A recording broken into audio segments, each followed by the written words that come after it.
Greetings, my spirited tricycle lovers, fellow Honda fans. This is a little lighter video, a little more lighthearted. I'm not going to scald anybody or yell or cause you any mental anguish. This video is more for your own enjoyment and comedic relief because you get to think about me, tricycle guy. Yes, the tricycle guy. Going to the arts and crafts store and buying these picture frames. You want to talk about a fish out of water? Me at the craft store is in fact a fish out of water. So I still have one frame here. I'll just lean them there like so. That frame was for this poster. But that poster is roughly an inch too big, and I am not cutting an inch off of it, even if it's dirt at the bottom. That does not get cut. That is real. That was acquired from a dealer friend of mine in the bag that said 82 250R. I have the bag and the rubber band, and I will not go to that with scissors. This one we had at the museum, so you saw that in my videos and Preston's videos. This poster here is a 27 by 36, so the 27 by 40 frame leaves you a little bit at the top. And the only thing three-wheeler about that is just a little bit of an 81. And the perfect 10 for the 80s. Obviously, you have an attractive female there. That's referring to the 10. There's a second one there also. Maybe that's her in different gear.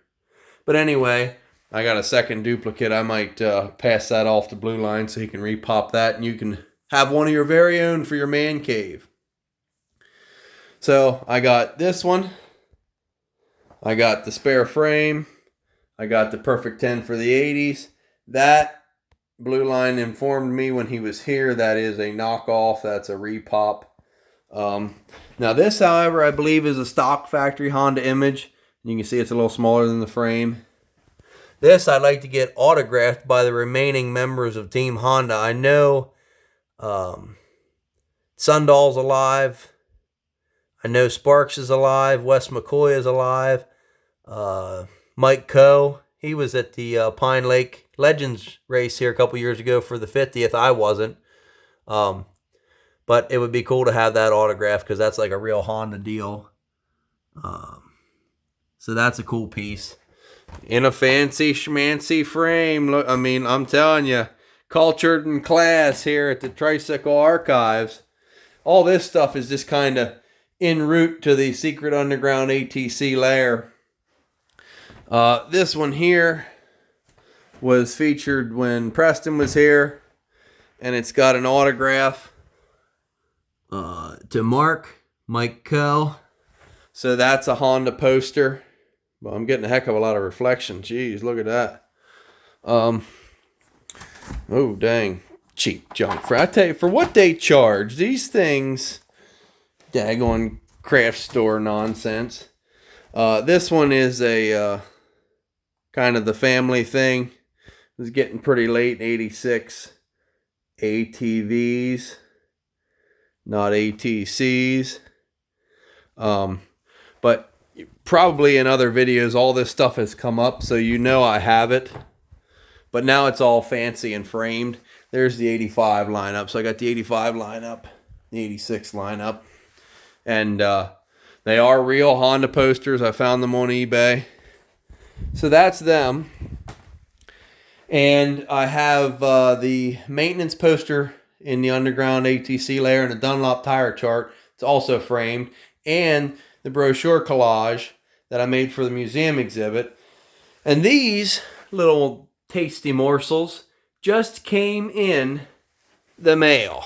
And they are, you can tell, where is it at? Right there. It's hard to see.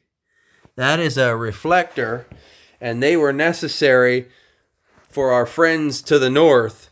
And all these brochures are from the large landmass we call Canada. Oh, Canada! That's about all I know. But this is pretty cool because it shows the quads and what they were doing. in Canada, and they all have them reflectors on. So if you see one with reflectors on the headlight and on the grab bar, they were foreign, they were non-US models. The US didn't require that. I don't know what countries did. I think the 88 Super Reds that Binky has have reflectors on them, and they were not Canadian, they were Australian.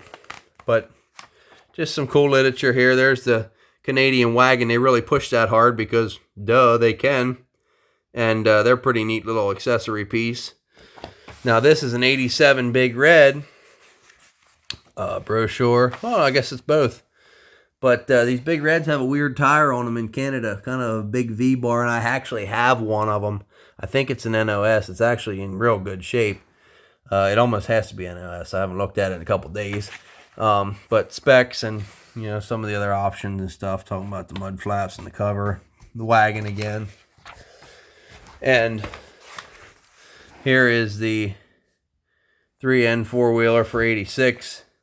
Two Blue is 86. So that shows all of them. No TRX 70 here. But you got the cool stuff here on the bottom row, and then that wimpy stuff on the top. And all Canadian. Oh, there, okay. They do show the smaller ones. There's the 350, and dang, that's a pretty nice brochure. I like that one. That's a full model lineup. That's cool.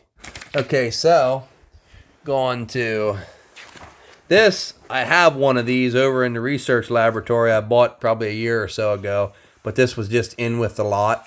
So all these were one lot that I was fortunate enough to spy on the old interwebs there, and I picked them up. And I have one of these, like I said, but this is a pretty cool overview. It's a lot of pages.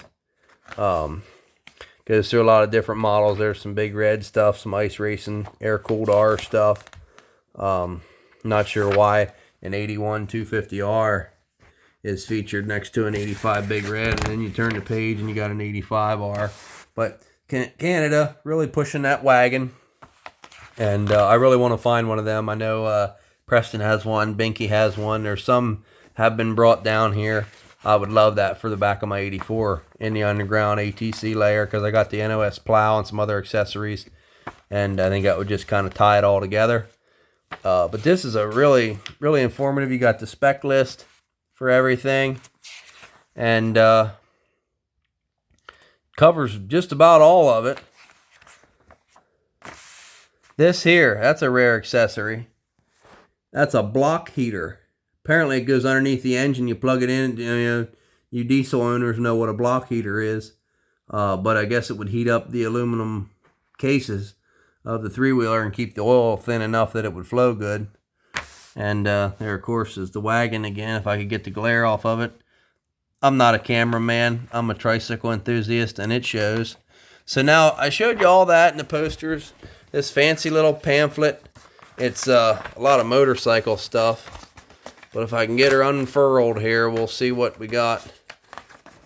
Boy, that has proven to be a challenge with one hand. I'm glad I was born with both of them. This is basically the reason I kept that, because it's got the R quad on there. That's a cool piece. I don't know why that's so fuzzy. I don't know why my phone can't seem to focus on that. I don't know if it's because of the lighting. Let me try this. Oh, we're in ultra wide. Well, what the devil's that mean? Oh, well. Okay, now, enough of me yammering. You want to see the good stuff. So in this whole lot of Canadian things, from the great land of Canada, the creme de la creme, the unicorn, the holy grail, the non-existent. I saw one of these brochures, just this here, right here, this little sheet of paper, paper. Okay, on eBay about 3 years ago, almost exactly 3 years ago, maybe 4, maybe back in 17. I ran it up to 175. I chased it up from like 60 to 175, and at 140, I think I was the highest bidder. My 175 bid stood for about a day. I got outbid. When the auction finally ended, this paper, these sheets, sold for $250. This, right here, this, because of that. The 87R, 87X. This is the Holy Grail unicorn. I wish it was clear, but I won't tell you what I paid, but I got this all in a lot, and I did pay. Don't think I got it for 25 bucks, because I didn't. But this here is the Canadian 1987 all models brochure. You can see on this pole here, it shows the different models. And this is it. The pinnacle of ATC literature. There's, what is that? More four-wheeler models than there is three-wheeler models. That was a sad day. But the money shot. There's pictures of this floating around on threewheelerworld.com. It is the 87R, the 87X. Now, I agree with Preston, and you may not agree with us, but if one of these or two of these snuck out, or somebody went in June and ordered an 87 and they got it, where is it? There's been enough hubbub, there's been enough frenzy on three-wheeler buying that it would have flushed it out. Anybody that knows somebody that has a three-wheeler has told them about some guy on YouTube, some eBay auction, some Mecum auction, some Barrett-Jackson auction. It would have flushed them out. If there is one out there, I want to see it. There have been some clones made, but I want to see a real one. But that is the money right there. So we'll leave you with this little parting shot, and we'll catch you all next time.